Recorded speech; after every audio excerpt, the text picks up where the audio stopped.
Assalamualaikum warahmatullahi wabarakatuh. Nama saya Anissa Sylvia Amanda, BP 20 10 11 55 31 0402. Saya dari kelompok 1 akan mempresentasikan tentang PPT berikut ini. Baiklah, kali ini saya akan menjelaskan tentang bagaimana hakikat pendidikan kewarganegaraan dalam mengembangkan kemampuan utuh sarjana atau profesional. Dalam hakikatnya, pendidikan merupakan sarana yang penting demi menanamkan sebuah ajaran maupun norma-norma serta aturan-aturan demi keberlangsungan hidup dalam bermasyarakat. Selanjutnya, menelusuri konsep dan urgensi pendidikan kewarganegaraan dalam pencerdasan kehidupan bangsa. Di dalam Undang-Undang RI Nomor 12 Tahun 2012 tentang Pendidikan Tinggi, program sarjana merupakan jenjang pendidikan akademik bagi lulusan pendidikan menengah atau sederajat, sehingga mampu mengamalkan ilmu pengetahuan dan teknologi melalui penalaran ilmiah. Lulusan program sarjana diharapkan akan menjadi intelektual atau ilmuwan yang berbudaya, mampu memasuki atau menciptakan lapangan kerja, serta mampu mengembangkan diri menjadi profesional. Juga di dalam Undang-Undang RI Nomor 14 Tahun 2005, yaitu tentang guru dan dosen, dikemukakan bahwa profesional adalah pekerjaan atau kegiatan yang dapat menjadi sumber penghasilan yang memerlukan keahlian, kemahiran, atau kecakapan, yang juga memiliki standar mutu, yang ada norma dan diperoleh melalui pendidikan profesi. Lalu, apakah warga negara itu? Konsep warga negara atau citizen dalam arti negara modern atau negara kebangsaan dikenal sejak adanya perjanjian Westphalia tahun 1648 di Eropa, sebagaimana kesepakatan mengakhiri perang selama 30 tahun di Eropa. Di Indonesia, istilah warga negara adalah terjemahan dari istilah bahasa Belanda yang berarti onderdan. Menurut Suito Prawiro, istilah onderdan tidak sama dengan warga negara, melainkan sifat semi warga negara atau kaula negara. Munculnya istilah tersebut dikarenakan Indonesia memiliki budaya kerajaan yang bersifat feudal, sehingga dikenal istilah kaula negara sebagai terjemahan dari underdan. Siapa saja WNI menurut undang-undang yang berlaku saat ini? Warga negara adalah warga suatu negara yang ditetapkan berdasarkan peraturan perundang-undangan. Konsep warga negara Indonesia adalah warga negara dalam arti modern, yaitu bukan warga negara seperti pada zaman Yunani kuno yang hanya meliputi angkatan perang, artis dan ilmuwan, atau filsuf. Mereka juga dapat meliputi TNI, Polri, petani, pedagang, dan profesi, serta kelompok masyarakat lainnya yang telah memenuhi syarat menurut undang-undang. Pembahasan menanya alasan mengapa diperlukan pendidikan kewarganegaraan. Dengan pendidikan kewarganegaraan ini, para generasi muda diharapkan memiliki kesadaran penuh akan demokrasi dan HAM.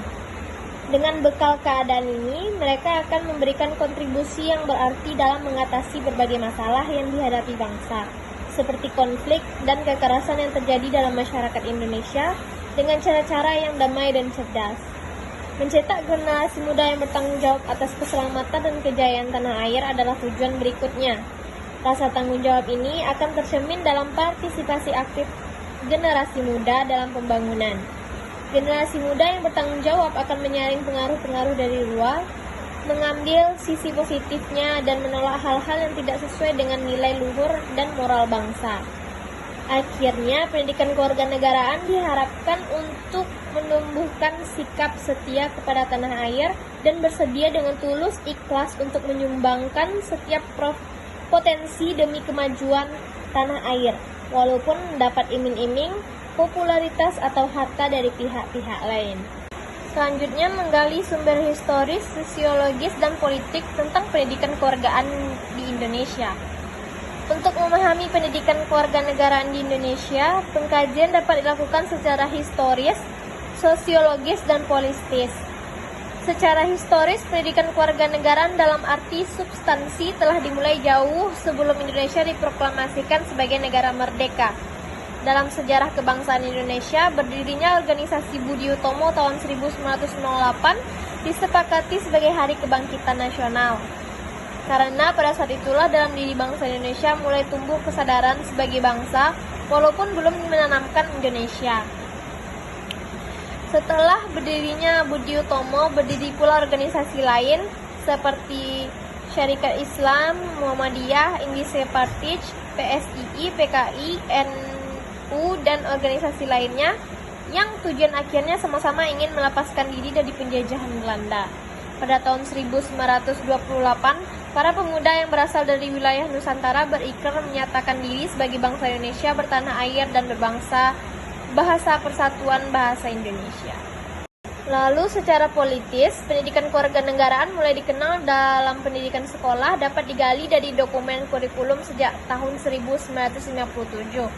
Sebagaimana diidentifikasikan dari pernyataan Sumantri bahwa pada masa Orde Lama mulai dikenal istilah yang pertama kewarganegaraan, yang mata pelajarannya membahas cara memperoleh dan kehilangan kewarganegaraan. Yang kedua, civics, yaitu membahas tentang sejarah kebangkitan nasional, undang-undang, pidato politik kenegaraan yang terutama diarahkan untuk nation and character building bahasa Indonesia. Yang D, membangun argumen tentang dinamika dan tantangan PKWN.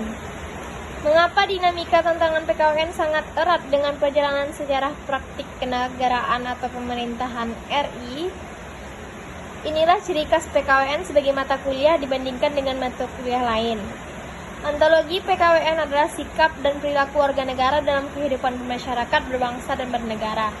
Status warga negara dapat meliputi pendudukan yang berkedudukan sebagai pejabat negara sampai dengan rakyat biasa. Tentu peran dan fungsi warga negara berbeda-beda sehingga sikap dan perilaku mereka sangat dinamis.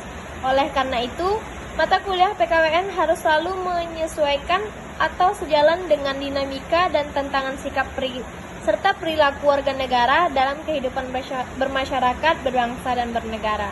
Terdapat sejumlah masalah dalam pelaksanaan pendidikan kewarganegaraan yang dikembangkan selama ini dalam lembaga pendidikan di Indonesia, sehingga mengakibatkan kegagalan yang cukup serius dalam upaya sosialisasi dan diseminasi demokrasi, apalagi dalam pembentukan cara berpikir dan berperilaku demokrasi di lingkungan peserta didik dan masyarakat sekolah. Dan umumnya kegagalan itu setidaknya bersumber pada 3. Seperti secara substansif, pendidikan kewarganegaraan masih tidak secara terencana dan terarah mencakup materi dan pembahasan yang lebih terfokus.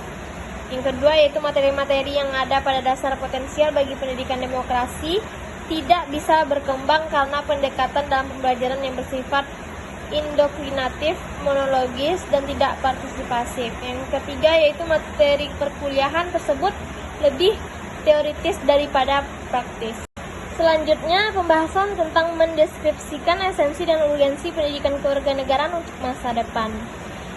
Sebagaimana juga yang terkait dalam Undang-Undang Republik Indonesia Nomor 12 Tahun 2012 tentang pendidikan tinggi dan program sarjana, dan Undang-Undang Nomor 14 Tahun 2005 tentang guru dan dosen. Nasib sebuah bangsa tidak ditentukan oleh bangsa lain, melainkan sangat tergantung pada kemampuan bangsa sendiri. Apakah Indonesia dapat berjaya menjadi negara yang adil dan makmur di masa depan? Indonesia akan menjadi bangsa yang bermartabat dan dihormati oleh bangsa lain. Semuanya sangat tergantung kepada bangsa Indonesia. Demikian pula untuk masa depan PKN sangat ditentukan oleh eksistensi konstitusi negara dan bangsa Indonesia. PKN akan sangat dipengaruhi oleh konstitusi yang berlaku dan perkembangan tuntutan kemajuan bangsa. Bahkan yang lebih penting lagi, akan sangat ditentukan oleh pelaksanaan konstitusi yang berlaku. Rangkuman hakikat dan pentingnya pendidikan kewarganegaraan. Secara etimologis, pendidikan kewarganegaraan berasal dari kata pendidikan dan kata kewarganegaraan, yang berarti segala hal ihwal yang berhubungan dengan warga negara.